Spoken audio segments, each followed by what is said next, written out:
एक बालक ने भगवान शिव को ही पेड़ के साथ रस्सी से बांध लिया। आखिर क्यों? दरअसल एक बार एक बालक अपनी गायों को जंगल में नदी के किनारे चराने के लिए ले जा रहा था। तभी उसने देखा कि एक महान संत अपनी आंखें और नाक बंद कर गहन योग साधना में लीन है। बालक थोड़ी देर तक संत को बड़े ध्यान से देखता रहा। कुछ समय बाद उससे रहा नहीं गया और उसने उत्सुकता से संत से पूछ ही लिया कि वे यह सब साधना क्यों कर रहे हैं। संत ने जवाब दिया, मैं भगवान शिव के दर्शन प्राप्त करने के लिए यह साधना कर रहा हूँ।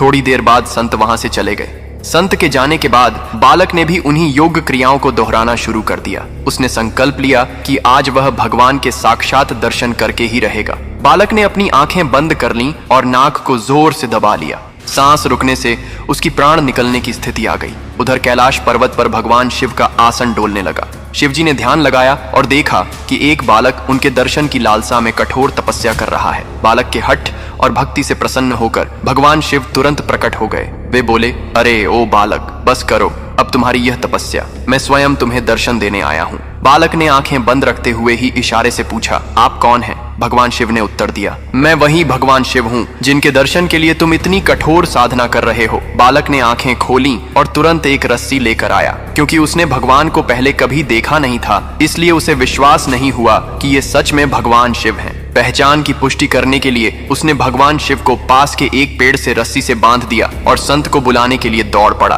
वह संत दौड़ते हुए वहां आए, लेकिन उन्हें वहां कोई दिखाई नहीं दिया। उन्होंने बालक से कहा, मुझे तो भगवान कहीं नहीं दिख रहे। तब बालक ने भगवान शिव से पूछा, प्रभु, यदि आप सच में भगवान शिव हैं तो संत को दिखाई क्यों नहीं दे रहे? भगवान शिव मुस्कुराए और बोले, जो भक्त बिना किसी छल कपट के निष्कलंक और सच्चे मन से मुझे याद करता है, मैं उसे अवश्य दर्शन देता हूँ। तुमने बाल हठ और निश्चल श्रद्धा से मेरी आराधना की, अपने प्राणों की भी परवाह नहीं की, इसलिए मुझे कैलाश से मृत्यु लोक में आकर तुम्हें दर्शन देने पड़े। लेकिन यह संत अभी भी पूर्ण शुद्ध भाव से नहीं साधना कर रहे हैं। वे रोज क्रिया तो करते हैं, लेकिन उनके मन में अभी भी भटकाव और स्वार्थ है।